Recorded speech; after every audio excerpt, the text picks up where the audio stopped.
మనమందరము మరి 2 రోజుల్లో ఈ సంవత్సరం అంతయు మనల్ని తన రెక్కల నీడన కాచి కాపాడి భద్రపరిచి మన పక్షాన ఎన్నో మేళ్ళు చేసి మరెన్నో మేలును రాబో సంవత్సరం కొరకు దాచి ఉంచిన మరి మా పరమ తండ్రికి కృతజ్ఞతలు చెప్పుకొనుచు మరియు రాబో నూతన సంవత్సరము దేవుడు మన పక్షమున దాచి ఉంచిన వాగ్దానాల నెరవేర్పు కొరకు దేవునికి స్తుతులు తెలియపరచుచు రాబో సంవత్సరంలో దేవుడు మనకు చేయబోయే మేలును తలంచుకుందామా? అలాగే దేవాది దేవునికి కృతజ్ఞతాస్తుతులు చెల్లించుకుందాం. అయితే ఈరోజు మనం ఎదురు చూస్తున్న దేవుని మాట ఏంటంటే ద్వితీయోపదేశ కాండము 4వ అధ్యాయము 14వ వచనం గనుక మనం గమనించినట్లయితే, మీరు నది దాటి స్వాధీనపరచుకొనబోవు దేశములో మీరు అనుసరించవలసిన కట్టడలను విధులను మీకు నేర్పవలనని యెహోవా నాకు ఆజ్ఞాపించెను అని వాక్యం సెలవిస్తూ ఉన్నది. అయితే మనము ఈ వాక్యంలో మనము చూడవలసింది ఏంటంటే, ఈ నది దాటిన తర్వాత స్వాధీనపరచుకొనబోవు దేశము అనే ప్లేస్లో మనము స్వాధీనపరచుకొనబోవు సంవత్సరము అదే 2026 అని జాగ్రత్తగా చదువుకొని ఆలోచిస్తే మన దేవుడు మనకు రాబో సంవత్సరమైన 2026ను మనం స్వాధీనపరచుకుంటకు సిద్ధపడాలి అంటే, ఆ వాగ్దానం మన జీవితంలో నెరవేర్చబడాలి అంటే ఒక 3 ఆజ్ఞలను మనం పాటించే వారముగా ఉండాలి అని గ్రహించాలి. అదే ద్వితీయోపదేశ కాండం నుంచి ఆ 3 విషయాలను కూడా ఈరోజు తెలుసుకునే ప్రయత్నం చేద్దాం. మొదటిదిగా ద్వితీయోపదేశ కాండము 15వ అధ్యాయము 1 నుంచి 4 వచనాలు గనుక మనం చదివినట్లయితే, 7వ సంవత్సరాంతమున విడుదల ఇయ్యవలెను. ఆ గడువు తీరి ఏదనగా తన పొరుగువానికి అప్పిచ్చిన ప్రతి అప్పులవాడును దానికి గడువు ఇయ్యవలెను. అది యెహోవాకు గడువు అనబడును గనుక అప్పిచ్చినవాడు తన పొరుగువానికైనను తన సహోదరునికైనను నిర్బంధించకూడదు. అన్యుని నిర్బంధించవచ్చునేమో గాని నీ సహోదరుని యొద్దనున్న దాన్ని విడిచిపెట్టవలెను. నీవు స్వాధీనపరచుకున్నట్లు నీ దేవుడైన యెహోవా నీకు స్వాస్థ్యముగా ఇచ్చుచున్న దేశంలో యెహోవా నిన్ను నిశ్చయముగా ఆశీర్వదించును.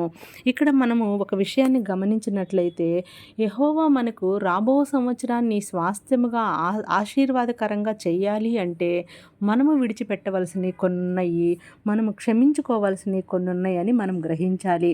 అవి ఏంటి అని కనుక మనం ఆలోచించినట్లయితే, ఇప్పటి వరకు నీ జీవితంలో అది అప్పు వల్ల సహోదరుల మధ్య గొడవలై ఉండొచ్చు, మాట పట్టింపుల వల్ల గొడవలై ఉండొచ్చు, లేదా మనస్పర్ధల వల్ల కావచ్చు.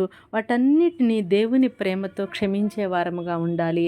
అంతేకాకుండా ఇతరుల జీవితాల్లో, అది మన సహోదరులు కావచ్చు, మన కుటుంబంలో వ్యక్తులు కావచ్చు, మన స్నేహితులు కావచ్చు, మన బంధువులు కావచ్చు, ఎవరైనా సాటి మనిషిగా, మానవత్వం కలిగినటువంటి మనిషిగా నీ ద్వారా ఎవరైనా బాధపడి ఉన్నారేమో, దుఃఖంతో ఉన్నారేమో, నీ మాటల ద్వారా నిరాశకు గురయ్యారేమో, లేదా అసలు నీ ప్రవర్తన ద్వారా ప్రేమ మీద, బంధాల మీద, మానవత్వం మీద ఒక నమ్మకాన్ని కూడా కోల్పోయినటువంటి పరిస్థితుల్లో ఎవరినైనా బాధ పెట్టి ఉన్నావేమో, ఒక్కసారి సంవత్సరం అంతయు జరిగిన విషయాలన్నీ జ్ఞాపకం చేసుకొని వాటినన్నిటిని విడిచిపెట్టి వారందరినీ క్షమించమని అడిగినట్లయితే, దేవుడు నీకు స్వాస్థ్యముగా ఇస్తున్నటువంటి 2026లో నీకు మేలును, ఆశీర్వాదాన్ని దయచేస్తానని వాగ్దానం ఇస్తున్నారు. ఈ వాగ్దానాన్ని మనం క్లెయిమ్ చేసుకునే వారంగా ఉందాం. అలాగే రెండో విషయం గనక మనం చూచినప్పుడు, ద్వితీయోపదేశ కాండము 5వ అధ్యాయము 29, 33 వచనాలను కూడా మనము ధ్యానించుకుందాం. వారికిని వారి సంతానమునకు నిత్యమును క్షేమము కలుగునట్లు వారు నాయందు భయభక్తులు కలిగి నా ఆజ్ఞలన్నింటినీ అనుసరించు మనస్సు వారికి ఉండిన మేలు. కాబట్టి మీరు కుడికే గాని ఎడమకే గాని తిరగక మీ దేవుడైన యెహోవాను ఆజ్ఞాపించినట్లు చేయుటకు జాగ్రత్త పడవలెను. మీరు స్వాధీనపరచుకొనబోవు దేశములో మీరు జీవించుచు మేలు కలిగి దీర్ఘాయుష్మంతులగునట్లు మీ దేవుడైన యెహోవా మీకు ఆజ్ఞాపించిన మార్గములన్నింటిలో నడుచుకొనవలెను అని వాక్యం సెలవిస్తూ ఉంది. ఇక్కడ మనకి మరొక ఆజ్ఞ ఏంటి అని మనం గ్రహించినప్పుడు దేవుడు మనతో చెప్తూ ఉన్నాడు, మనము, మన కుటుంబాలు, మన సంతానము నిత్యము క్షేమం కలిగినట్లుగా మనము దేవుని యందు భయభక్తులు కలిగి జీవించే మనస్సును మనం ఏర్పరచుకొని ఉండాలి. అంతేకాకుండా కుడికి కానీ ఎడమకు కానీ తిరగక మనము దేవుని ఆజ్ఞలను పాటించే వారముగా ఉండాలి.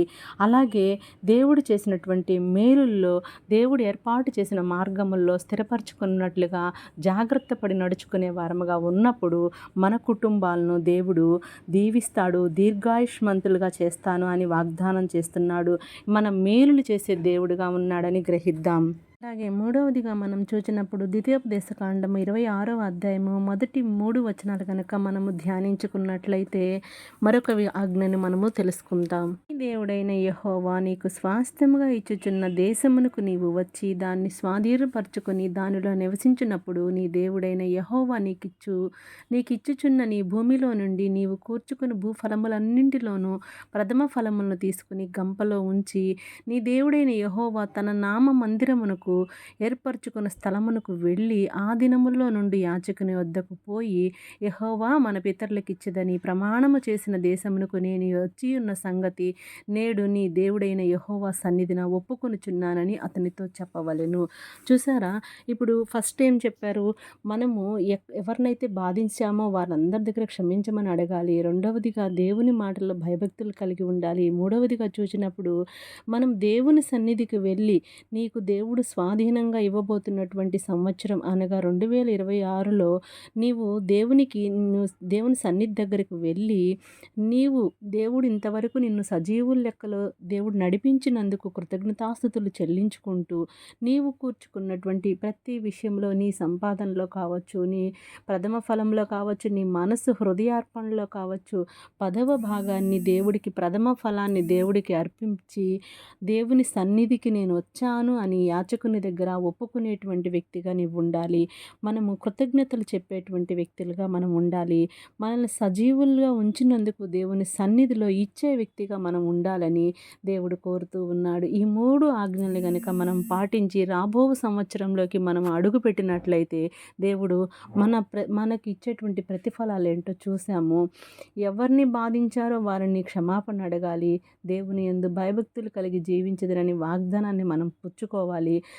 మూడవదిగా దేవుడిచ్చిన దానిలో దేవునికి మరలా తిరిగి ప్రథమ ఫలమును దేవుడికి ఇచ్చినట్లుగా ఆయన సన్నిధిలో మనం కృతజ్ఞతాస్తుతులు చెల్లించే వారముగా ఆయన సన్నిధికి మనము ప్రతి 52 ఆదివారాల్లో ప్రతి ఆదివారం ఆయన సన్నిధిలో ఉంటానని ఒప్పుకునేటువంటి వ్యక్తులుగా ఒక మంచి నిర్ణయం తీసుకుందాము.